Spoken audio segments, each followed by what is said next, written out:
You found your way to the Winning Tactics podcast with host Adam Sinkus. Adam discusses winning tactics with small business owners and entrepreneurs, uncovering processes and introducing the tools and solutions for enhancing the bottom line. Thanks again for finding your way to the Winning Tactics podcast, and now your host, Adam Sinkus.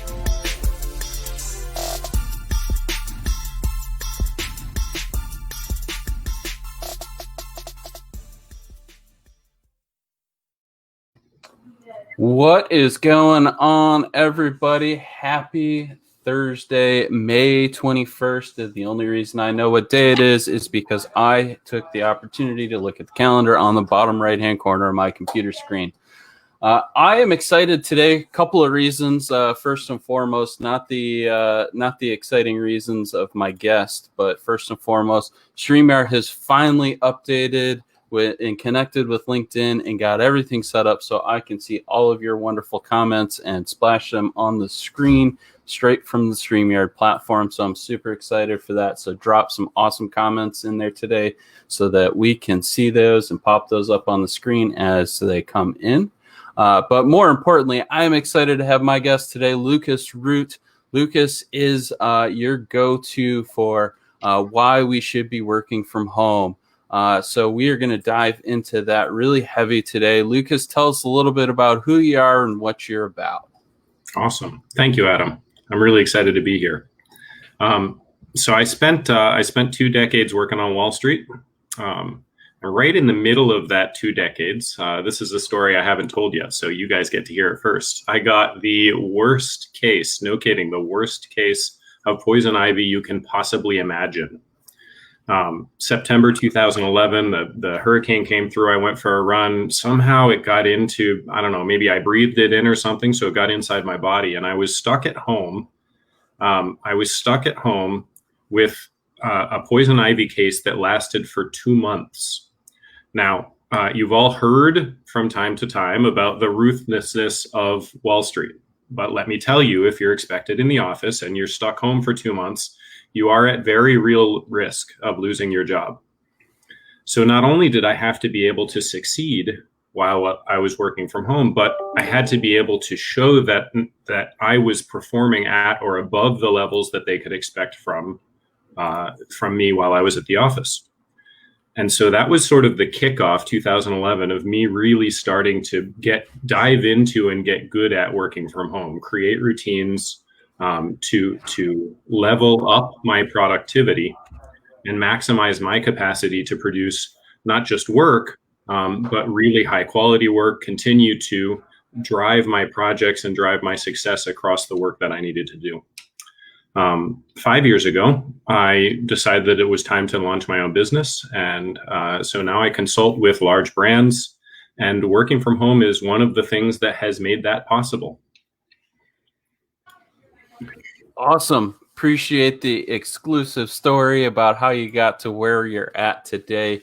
It's definitely always interesting to understand why we make the decisions that we make in the now from what we've done in the past. So never personally had the experience of working on Wall Street, though I think it'd be cool. But the hustle is real in a lot of places, and I can only imagine what the hustle life is like on Wall Street. So yeah, awesome story. I want to dive into our first topic of the day, and this is really why work from home should be your new norm. We've hit an interesting point in life. The world is kind of shut down from going out, and so we really had to adapt quickly and change the way we approach life in general. And so I think this forced a lot of companies to make a decision that was probably long overdue on pushing their staff to work from home. But I'd love to hear your thoughts. Why should we consider continuing on this work at home path now that we're already there? Yeah. Awesome question. Can I take a step back and talk about what working from home really means first so that we can frame this? Certainly. So I think there's four different phases that people go through in working from home. Is sort of everything is a distraction. You know, you've been using your desk at home to surf social media, to look at Facebook. And so you get up in the morning and you shamble over at 8:55, sit down at your desk, maybe you have your coffee, maybe you don't yet. And you open up Facebook because that's what you always do when you sit down at your desk. And then noon comes around and you're like, where did the time go? So this sort of everything is a distraction phase is the work from home phase that every employer, every manager fears. And when they say, we don't want you working from home, this is the reason why. And so it's easy to create routines in your life that will stop this from becoming a problem. Number one, have a start of the day routine. Number two, have an end of day routine. Just like when you're going to the office, put on work clothes, do a commute. For me, that commute is a 20-minute walk around the property. Sit down at your desk, adjust your desk a little bit, just like if you were in the office. Maybe drink some coffee, maybe call a coworker, because I don't know about you, Adam, but when I was going to the office regularly, the first thing I do when I get to the office is I look at my, the cube mate, the person who sits in the cube right next to me, and I have a 5-minute good morning conversation. We should still be doing this. Yep. No, I agree. I think that's probably the biggest one of the biggest roadblocks that people see in working from home is that isolation factor. And if you're naturally introverted, you're probably okay with that. But I don't think I know there are definitely people that are truly introverted, but I don't think in general most people are as introverted as they may feel they are. We are generally social creatures. There's so many psychology articles out there about the human race and us being a social animal. And so, it's interesting. That's the first thing that I've always missed when I've gone to work from home is that shift from being able to say good morning to everybody, walk to somebody's desk and have a quick conversation to now I have to be much more intentional about it. Yeah, 100%. I love that word, intentional. So all of these things that were normal parts of your workday, going to somebody's desk for coffee at 10 o'clock, going out to lunch with a coworker, you still need to be doing these things, but now it has to be intentional. And you have to use technology to aid that process internally, right? But do them, plan them, schedule them, put them on your calendar. For better or for worse, the SHRM, in the process of looking through the data of productivity across the workplace in the United States, the average engaged, productive employee does 6.5 hours of work a day. Yeah. In order to make sure that those 6.5 hours of work are high productivity work, and you're sitting at your desk for 8.5 hours, you should look at those other 2 hours as work-related value add opportunities. And that's where you call your coworker, you go for coffee, but in this case, it's going to be a virtual coffee. You go for a virtual lunch. So these are work-related activities, but they're not actually productive work. And the best way to make sure that you are creating the best day for yourself is by using those activities intentionally, as you pointed out, in order to create that productivity opportunity for you. So that sort of opens and closes your distraction phase. Once you move out of the I want to pause on that for a second, because I think the distraction phase is something that's really important to talk about. I've read plenty of articles and even experienced it personally. When you get distracted from something mid-task, it takes about 15 or 20 minutes to deal with whatever that distraction is. And then it takes a good 15 or 20 minutes to jump back in the same level that you were, what you were working on prior to that distraction. And so what are some tips that you have just in being, in talking about intentionality with these touch points to help keep people task oriented, so you're not just disrupting their day to disrupt their day for for something it may not be as important as what they're working on. Yeah. Oh, that's awesome. That's a great one. Okay. First off, I recommend strongly to my employees that they chunk their day. So they have periods of the day that are devoted to different types of work that they're going to do. And I recommend time allotments for those chunks as well. For me, 46 minutes exactly is the perfect chunk. The reason why I choose 46 minutes is because I do a 5-minute ramp up where I sit down and I look at the work that I'm going to do, and I do a little bit of planning by hand on paper of what that work's going to look like. And then I do a 2-minute review of that. Then I do exactly 30 minutes of work, not necessarily exactly, but somewhere between 29 and 35 minutes of work. And then when I'm finished, I review that work in the same way that I did moving into it. And that's where the 46 minutes comes for me. So I recommend the same thing for my employees. Do a little bit of planning, and that helps you ramp into the task, do the work, and then do a little bit of review at the end. For those 46 minutes, I tell them in the planning period, while you're ramping up, turn off all notifications. So if you miss an email from me, silence your phone, set it aside. If you miss a phone call from me, none of the work that I do is in critical, like firefighting, like true firefighting. The building's not going to burn down. The business is not going to end. I can wait for 46 minutes for you to get back to me. Yeah, I think that's a huge misnomer that people have, and the way I've always explained it to my teams is you have to look at the type of communication it is to decide the urgency, right? So if I send you an email, it's not urgent. I'm expecting, I have planned for 24 hours for you to respond to that email. Unless of course I've marked it specifically urgent, which is a very rare occasion. If I'm chatting you on whatever company chat platform we're using, that is a bit more urgent, but I still don't want you to interrupt your task. I want you to finish your task and then get back to me.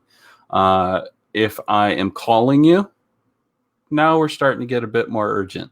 If you're in the middle of a client meeting, something like that, don't answer the phone. I get it, but that should be a priority getting back to me. But if I show up at your desk, obviously that is something that's truly important. And so that's kind of the levels that I've always built within my teams on assessing urgency of a request. And so, I think you hit the nail on the head. We're not, in business, we're not typically dealing with life or death situations here, and most things can wait. Even if it's an hour, most things can wait. So, yep, great call out there. And I love that that's the way you communicate with your employees. I do the same thing. This has to come across the organization, and it has to be accepted norm.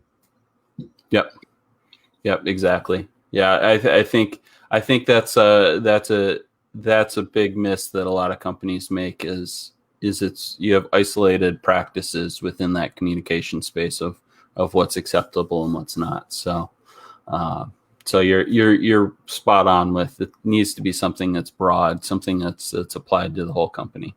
Yep. Cool. So we've kind of hit on the background of work from home, why it's important, some of the communication pieces of it, how we avoid some distractions. Let's talk about the business implications of keeping that work from home model. Get into the costs and the nitty gritty ROI of why we should be working at home. Yeah. So there's a couple of different pieces that feed into this and then our outputs of this. Obviously, there's health.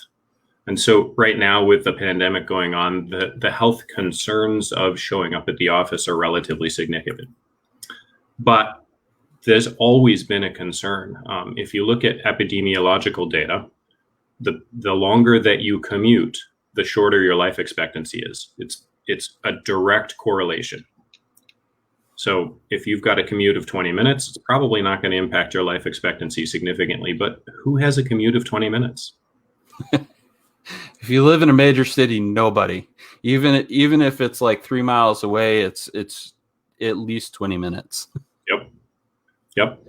So by encouraging, from a management perspective, by encouraging people to use work from home as a regular tool, they can devote that commute time to other health building rather than detriment to health activities, where clearly commuting to work is a detriment to health.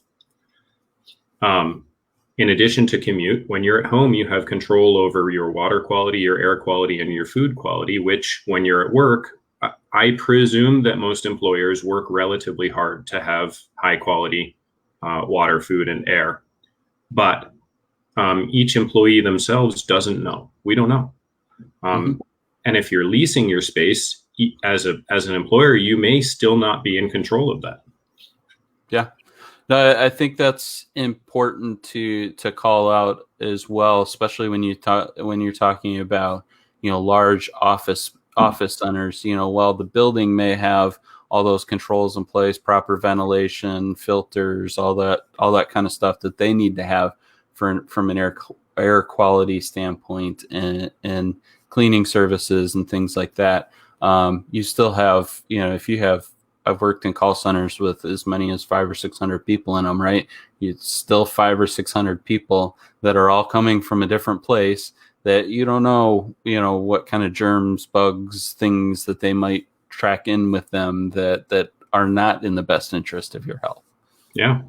Now, our bodies are really good at dealing with acute issues, right? Something hits you, your body addresses it, you move on. But if you're showing up to that call center with 500-600 people every single day, that stops being acute. At some point, it becomes chronic. Our bodies are actually quite poor at handling chronic issues. For better or worse, this is just truth. So the more often that you can distance yourself from these things that should be acute stressors, the more likely your body is at being good at dealing with it. Yeah, no, I think that's a great call out. So we've dove down the health benefits, and I think those are really important. Let's talk about, I'm Joe, business owner, right? And I'm sitting here going, should I really leave my team working at home from a business decision standpoint? So in my mind, the two big elephants in the room in that conversation is cost of space and technology and what I have to have to set up an office to have X amount of employees. And then productivity is the other piece of it for me, right? Yeah. Would you agree that those are probably the two biggest pieces, or is there something else that you think is also valid in that conversation? There's one more. So obviously cost is huge, productivity is huge. And then there's the one right down the middle. And that is sort of a bifurcated question of A, is the work possible to be done from home? And B, equally important, do you rely on innovation? Yeah. And we can come back to those, but that one right down the middle is a really good one. We could spend a whole hour on it. So we'll hit those in order, because I think number one in business, we're all in business to make money, right? And the best way to make money is to keep as much of it as possible. So let's talk about the cost around office space and technology a little bit as it relates to working from home. So I know, like in our market, to a small office can be, for a small team, you're talking 5 or 6 people, can be easily $1,500-$1,800 a month, just in rent costs, not including utilities and insurance and all that kind of stuff. And obviously, the bigger cities you get into, Fort Myers we're a big city, but we're not a big city. So you get into New York City, you get up into Detroit area, you get into Chicago, Indianapolis, and obviously those costs can go up significantly from there. And then obviously as you scale your organization. So what do you think is the advantage cost-wise of of scaling your operation back to a minimal in-office team and having a primary team work from home? Yeah, I think it's quite significant. And obviously the dollar amount for the space is pretty easy to quantify. Every business owner knows exactly what each employee costs, right, for the space. Mm-hmm. But here's something that people don't spend a lot of time thinking about. When you're at work, for better or worse, it's not your equipment, it's not your space, and you're going to treat it that way. When you're at home, it is your equipment, it is your space, and you're going to treat it that way. Again, for better or worse. So maintenance costs, even if the employer, and I don't see this very often, I don't even recommend it necessarily, but even if the employer passes on the cost that they're going to pay for their space directly to their employees, i.e., I think that my space costs $1,000 a month per head. Here's an extra $1,000 a month to each of you to help pay for your space. That employee is going to manage that $1,000 a month better directly than they did indirectly while they were sitting in the space that you made for them. Yeah, no, I agree with that. I think that's a big piece. I've often wondered walking into the corporate lunchroom, what some of these people's houses look like after you look at some of the messes that are left, and you're going, "Gosh, really?"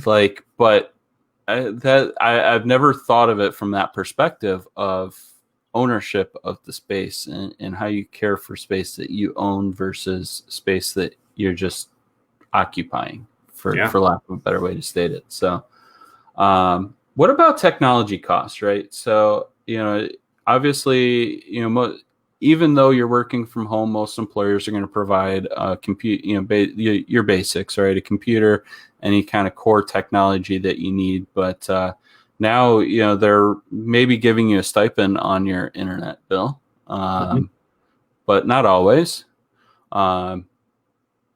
So let's talk about the infrastructure cost a little bit of operating business and where some of those savings may come from working from home. Sure.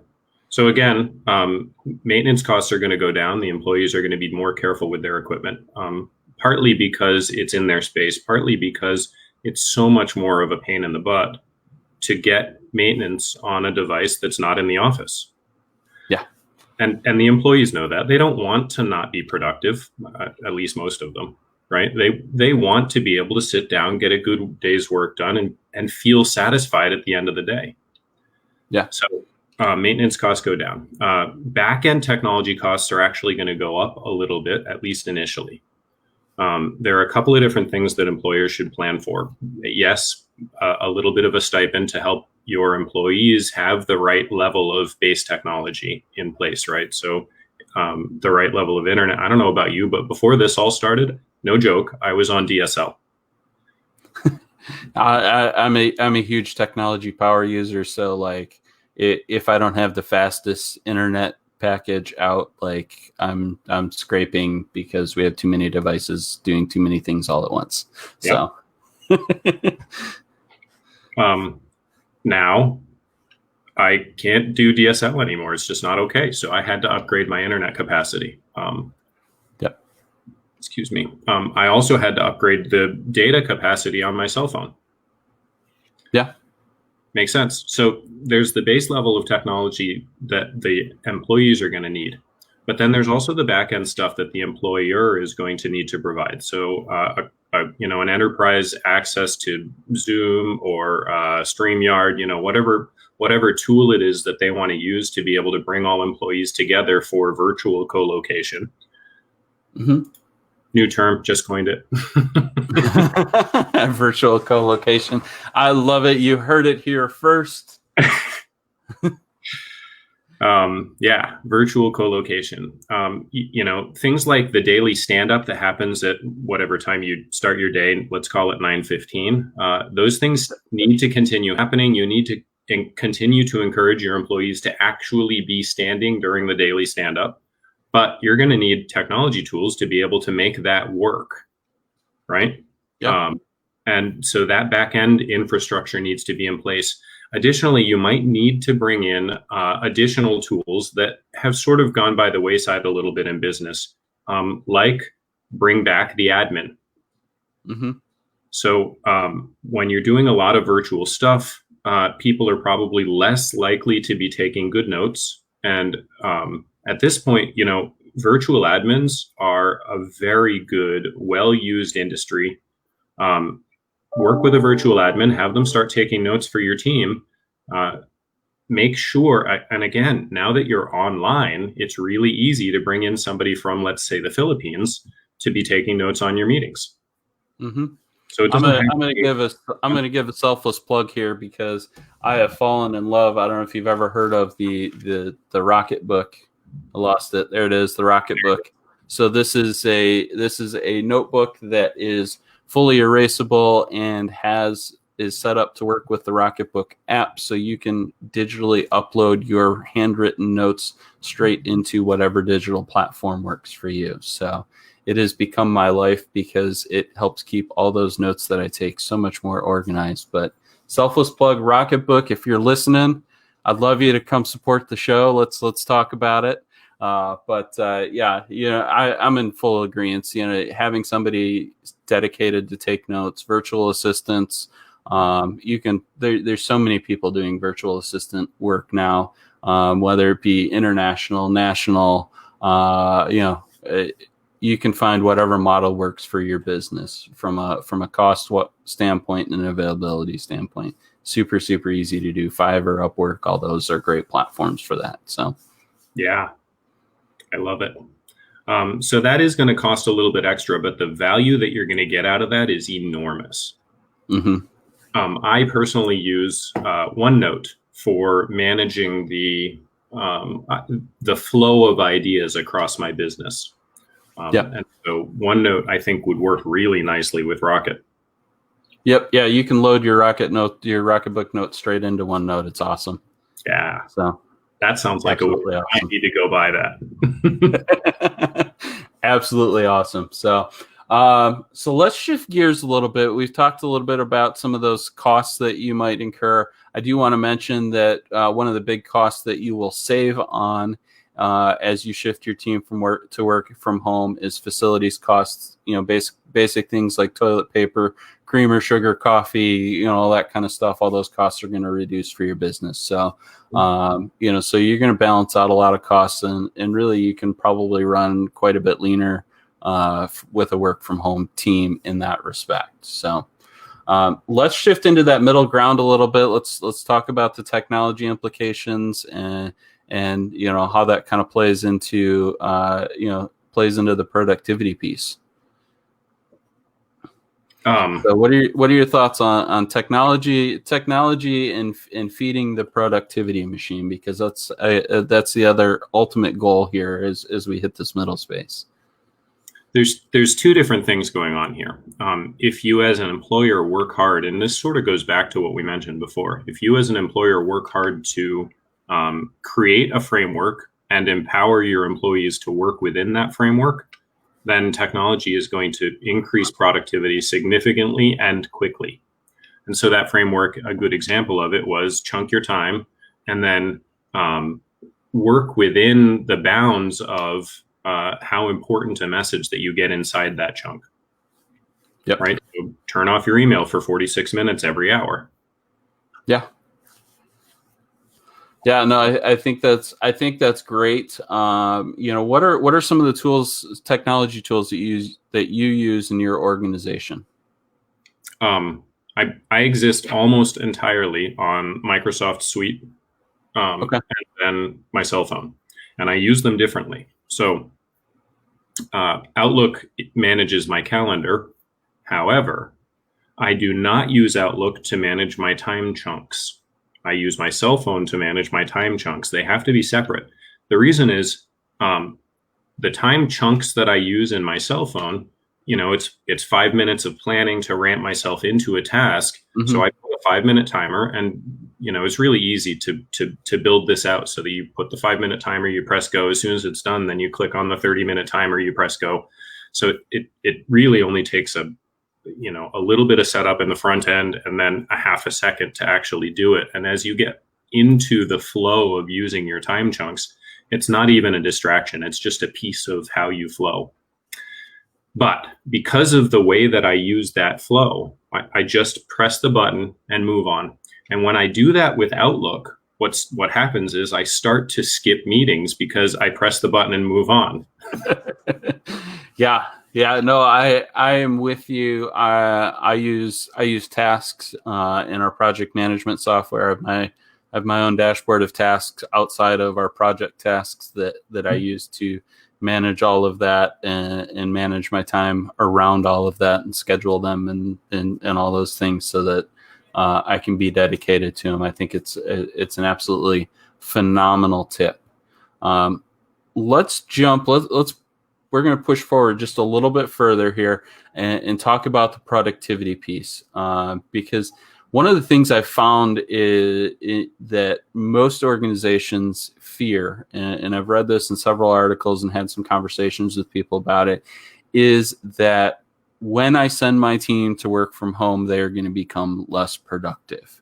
And obviously there's just a resounding amount of data out there that shows exactly the opposite of that. I first of all want to dive into why do you think people are so much more productive at home versus versus being in the office?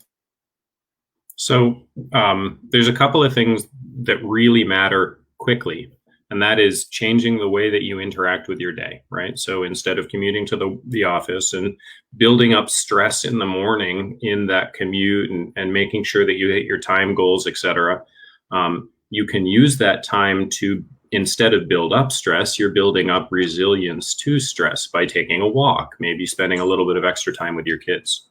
And that resilience to stress creates your capacity to roll through tasks more effectively and more efficiently throughout the day.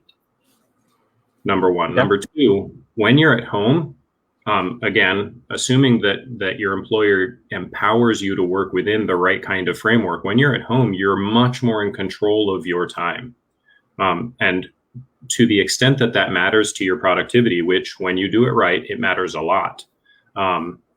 Being in control of your time allows you to get into a task, stay in it until you're done, and then move on. Whereas when you're at the office, a coworker might walk by, your boss might think they have something that's really important and run over to your desk, where the truth is it probably could have waited until the end of your 46-minute chunk. And all of those distractions, as you mentioned already, Adam, it's a 15-minute cost to get into the next task and a 15-minute cost to return to the previous task. And that sum of distractions over the course of the day, it could turn a 6 or 7 hour productivity day into a 2 hour productivity day. And it's not even the fault of the employee. Yeah. So number one, they're happier to be at home. They have higher stress resilience. And because of the fact that you've created a framework that allows them to be in control of tackling tasks and completing them, they're going to be more productive in each task that they undertake. Yeah, no, I wholeheartedly agree with that. The other thing I wanted to point out in that I think is interesting too is when we work at home, the mindset from a leader's perspective can't be that micromanaging, stopping by your desk every 10 minutes to check and make sure you're on task, right? You have to become so much more outcome focused, focused on, am I meeting my deadlines, and is the work at the quality that I want or need for the organization, right? So I think that's a big piece of why people are more productive, because you don't have that micromanagement. There's no effective way to really micromanage a work from home team. Yep, which is great. And then what your leaders will start doing when they're not spending their time micromanaging is that they'll start building metrics, and metrics are a better way to manage your team anyway. Mm-hmm. So they'll start spending their time understanding the flow of work and building metrics to be able to measure that flow of work, which is just, your employees will respond well to this because they like metrics. Yes. People like to understand what success looks like. It's one of my favorite questions. I was taught this long ago in interviewing. it is to always ask the question, what does success look like in this position? And you can immediately tell what the mindset of an organization is around that position based on the answer that they give you to that. Do they give you this willy-nilly, make you feel good answer that's we just want you to do the best for the position, blah, blah, blah? Or do they go, we want to see you improve our quality of our training department by 30% over the next year, right? Cool. One of those I can do something with, the other I can feel good about it, but who knows if I actually did it. Yep. So, and I think people respond to numbers. It's the realization in organizations that numbers are what drive your organization, but people are what create your numbers. So you still ultimately have to drive by numbers, but you have to understand how the people impact those numbers. So let's jump into your article. You just put out a fantastic article on medium.com called 7 Pro Tools for Working from Home. So we've talked a little bit about a few of these things as we've opened up our discussion here. And for all of you that are joining us for your lunch hour, we are going to run over today, but I feel like this has been an awesome conversation. So totally worth it. If you can't stick around, catch the end of it on the replay. We appreciate it. So let's dive down that article, and I'm going to drop the link into the comments section as well, so everybody can go find that one. But let's dive down your article and talk about those 7 pro tips and what that means. Yeah. At a high level, I'll just fly right through them, and then we can dig in.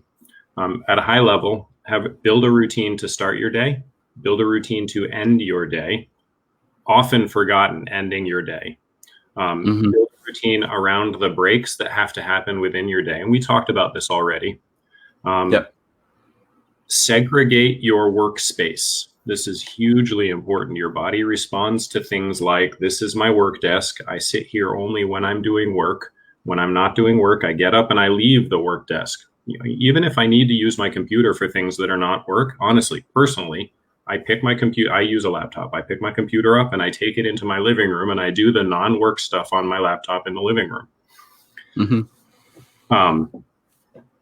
And then create opportunities for you to have social interactions. So we talked about that a little bit, but I'd like to go back to things like, you have your coffee breaks, you have your lunch breaks, you make sure that you include social in those. But then there's after work stuff too, like, when you're at the office, how many days, probably 2 at least days a week, you go out for a beer with your coworkers, you should still be doing this. Yeah, no, I agree. I think that's something that we forget about from work from home.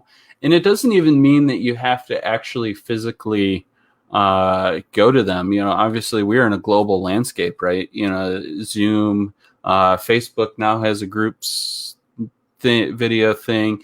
There are all kinds of virtual spaces now, virtual office spaces, virtual conference spaces that are kind of popping up as a result of this. Actually, I was talking to one of them last week, and she said there's 512 virtual office platforms available right now. I know about 6 of them, because I've done some research on it for our team. But it's 6. I can't imagine that 512 different companies trying to make it go at this. I would imagine probably 80% of them will fizzle out here in the next year. But that you can use all of those technology tools to connect, and if you go grab a beer out of your own refrigerator and relax and keep it, conversational and enjoyable and not work related. And that really builds just a whole level of culture within your team that you can't get without having those types of interactions. 100%. I think, there are 2 things. I spent some time reading about the Apple campus when they first developed it. What was it, 15 years ago? And there are 2 things that they did there around that I thought were incredibly innovative. And we need to find ways to make sure that we continue to use the functions of what they did. One, the bathrooms were far away from where you're sitting. and two, the kitchen was far away from where you're sitting. And they did this intentionally so that you would have to get up, walk a ways, bump into people. I mean, maybe not physically collide, but bump into people and make connections. And making connections, one, deepened your capacity to get work done because, hey, who do I go to get this thing done? Well, now you know because you bumped into them on the way to the water cooler.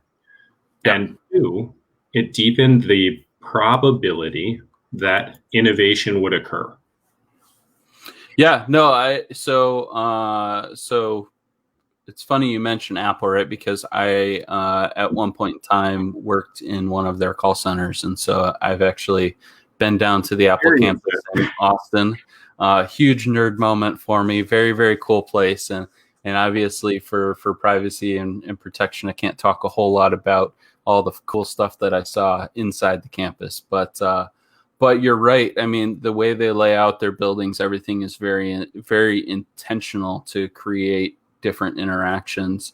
The one thing I thought was interesting is they tend to group different departments together intentionally. And I've seen this in other businesses too, so that you get that collaboration. Departments that are likely to work together at some point in time get that added level of collaboration and relationship building. So definitely cool call out on Apple. Apple has done some amazing things, from the fact that they spent millions of dollars engineering boxes to literally they in their cafeteria, they have these wonderful fire-baked pizzas, and they literally engineered a box that would keep it warm and not allow the pizza to get soggy during commuting it and putting it in a fridge. Like they spent time on this. It's that type of commitment to designing an experience that I think everybody should be taking in their business. Maybe not to the Apple level, right? You don't need to go out and spend millions of dollars on engineering a box to open. And I think it's like 3.2 seconds or something like that when you unbox an Apple product. But the key is that they've so much focused on the experience, that regardless of what the product actually is or what the work actually is, you're so involved in the experience of it that you can't help but be passionate about it. Yeah. So let's talk about breaks a little bit, because I think that's a big piece that a lot of people miss when they work from home. And then Jonathan had dropped a question on there, so we'll circle back to your question here in just a moment, Jonathan. But how should we be structuring breaks? Because I know at the office, we tend to be pretty structured with our breaks. You know that you typically take a mid-morning break, a lunch break, and then usually a mid-afternoon break. And you might get up and in between tasks, circulate the office a little bit. But how should we be approaching breaks at home? Yeah. If you can do the same, that's good. In addition to that, so my chunks are 46 minutes long. So I do a 46-minute chunk, and then I do a 2-minute break exactly. And it can, whatever I need to do in that 2 minutes, get a drink of water, refill my coffee cup, do some jumping jacks, stretch out your back a little bit. Back tightness is the single largest complaint among employees. So help your employees understand that they can get up for 2 minutes to stretch their back out. I like to do 2 chunks back to back. So 46 minutes, 2 minutes, 46 minutes. And that's just about 90 minutes, a little bit more, but that's just about 90 minutes, right? So if you start your morning at 9 a.m. and you do 90 minutes, it's 10:30. When does the average person take their mid-morning break? 10:30. Yeah, no, that's perfect. I think that is a great pro tip there in managing your time around that. Taking breaks. Let's talk about taking breaks for a second, because I know I'm guilty of it. I will take breaks, and my break consists of me, switching tabs on my Chrome browser to Facebook to go see what the world is doing. And I know that's not healthy, and I know that's not right. What are some things we should be thinking about when we actually take that formal 10:30 or 1:30 to 2:30 break? to do. So yeah. Start with, try to schedule, put it in your schedule. Make it at least 10 minutes long, because how long does it take to leave the office, get a coffee, come back to the office? Even if you don't sit and drink the coffee, it takes minimum 10 minutes. So do the same when you're at home. Also, do you ever do that alone? Chances are no. So schedule that same 10 minutes with one of the coworkers that you might have gone on a walk with. Get them up on Zoom, but do it on your phone instead of on your computer, so that you can be in your kitchen, drinking some coffee, chatting on Zoom. And that's the process that Apple was looking for when they put the kitchens way away from the workspace. They want you to get up, they want you to go get coffee in the kitchen, bump into somebody that you don't know. Yeah. No, I really like that. Get up, get away from your desk, go to the kitchen, walk outside. I make a conscious effort every day, even if I just go stand on my front porch for like 10 minutes, like just to be outside. Yeah. It could be, you know, being in Southwest Florida, we're not quite to hot season yet, but we're getting there. We're getting some pretty warm days. You know, it can be 95 and muggy as I'll get outside, but I will stand out there for 10 minutes just for some fresh air. Yep. So I strongly encourage that. Think about how long it takes you to walk around your block. That's, you know, most people can walk around the block in 10 or 15 minutes. So I think that's a good opportunity to get up and get exercise. I know, you know, when I've worked in offices, there's a ton of people that, you know, walk like the perimeter of the parking lot or things like that on their break. Same premise here. So 100%. And get on the phone. Yeah. Don't get on the phone to look at Facebook. Get on the phone to call a coworker or to call a friend. Yeah, I'm guilty of that. But you know, usually it's more during the day. It's more LinkedIn because I built a ton, or I kind of live on LinkedIn. But that is, I'm an addict. I know I'm an addict. I'm an addict. But yeah, so you mentioned commute and daily routines, and so I want to pull up Jonathan's question here. So Jonathan asks, you know, for what kind of daily routines do you have besides going on a commute or talking with a coworker? Awesome question. Question is, how deep do we want to go? Once you start to build routines into your day to increase productivity, you will see an increase in your productivity. And so the question is, do you personally, you Adam, or you the listener, do you stop at level 1? Let's just call it level 1 routines, which mimic the function of the things that you did when you were in the office, but recreate them in a way that is slightly better, slightly more healthy, and home focused, right? Your commute walk around the block in the morning, your commute walk around the block at the end of the day, a little commute walk out to get coffee at your coffee break early and late. So I'd consider those sort of level 1. When you want to level up beyond level 1, you can start to look at the different things that people use in the productivity circles. So me personally, I start my day with meditation, a light workout, and some learning. It could either be reading a nonfiction book or studying a language. Our technology makes it so easy to engage your learning brain somehow, some way, and I love it. And I do those things right to start my day off. That's not even to start my work day. That just starts my day. And that's a daily routine every single day at 5 a.m. So the question is, how deep do you, the listener, do you want to go? At 11, me personally, I don't take my 10:30 coffee break anymore. I now take an 11 a.m. break. And that's actually when I take my daily shower, believe it or not, at 11 a.m. I also do, it's not meditation. I do a breath work session for 10 minutes. So, and there's a ton of different breath work sessions that you can engage with online, just like meditation. Mm-hmm. And then I do my workout in the middle of the day. So my lunch break is actually a workout for me. Yeah, no, I really like that that kind of level up, thinking about the greater picture, the broader perspective of just not recreating the office, but recreating the office on steroids. So one of the things that I like to do is I like to read interesting journals on what's going on in the business world. And I use that as my learning. I spend about 10 minutes on that every morning before I really get started. Usually it's mid surfing LinkedIn to catch up with all my connections, and I find something and then I just go deep on it for 10 minutes.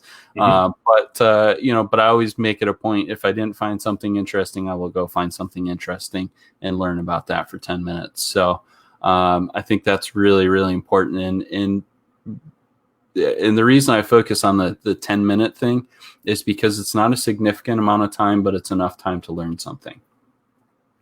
That's perfect. Yeah. Yeah. That's, I think, what a lot of people get stuck on is we get stuck in this, well, I need to go learn something. It's going to take me hours. No, you can learn something in 10 or 15 minutes, and even if it's just a small thing. So that's really good. I like the shift in when you take a shower, when you work out, things like that. I think those are all, really interesting ways to look at it. I tend to take my shower, honestly, at the end of my workday. Like, I've sat in my chair all day and been plugging away at stuff. And I take my shower usually, right before dinner time. And, it's kind of that wash off the day and move towards the evening and family time. So part of your close the workday routine. It is.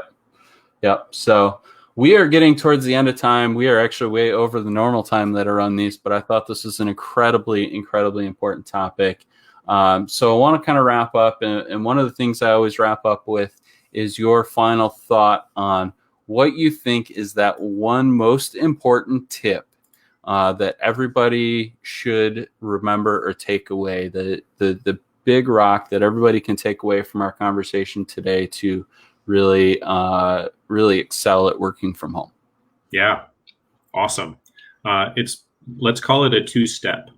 Step 1, start small, mimic the function of the ways that you interact with your physical office. So, a routine that mimics your commute to work, a routine in the middle of the day, a routine that mimics your commute from work.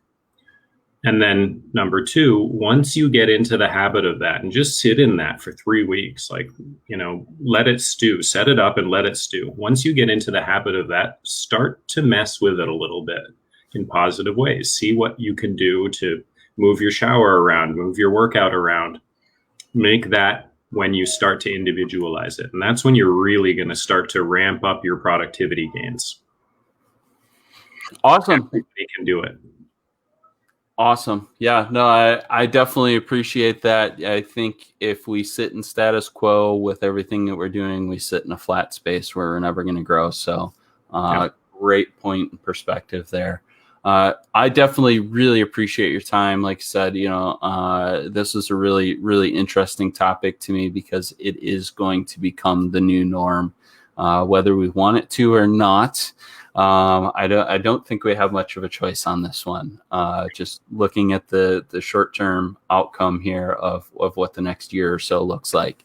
But where can people find you if they want to learn more? Best place to look is LinkedIn. LinkedIn/IN/Luke Root, LUCROOT. And then I'm quite active on Instagram, which is just at Luke Root, LUCROOT. So either one of those are the places that I'm active. Fantastic. And I did just drop your a tag in the comments for all of you listening on LinkedIn. You can just go ahead and click on his name, take you right to his profile. And you are also, you post on medium.com, right? You post articles up there. So I know a quick Google search of lucas.root will get you pointed in the direction there. But we definitely, I really appreciate all of your knowledge on this. all of your passion about why it's so important and why we need to really build that routine in place to be effective and successful with it. If you love what you heard today, love the show, listen to other episodes, please help me out. It does take time, money, and effort to put all this together. I'm getting better at this. Patreon.com/AdamSinkis in the bottom corner there. That is my Patreon account. You can go donate to the show. All funds donated to the show are used to support the show, whether it be bringing guests, creating assets, creating content for you guys, allowing me to offer more of these because my time is accounted for. All of that helps out. I definitely appreciate Lucas. I appreciate your time today. Audience, I appreciate your time every single Tuesday and Thursday when you come join me. Next Tuesday, I'm not sure what next Tuesday brings. So it'll be a surprise for all of us. But next Tuesday, 1 p.m. Eastern Standard Time, we will be back probably chatting a little bit about what we did in isolation for Memorial Day weekend, the great barbecue holiday. But looking forward to a little bit of leisure on Monday, as the business world will not be so hectic. But have a wonderful weekend, and we will see you next Tuesday, 1 p.m. Eastern Standard Time. Thank you, Adam. Thank you, everyone.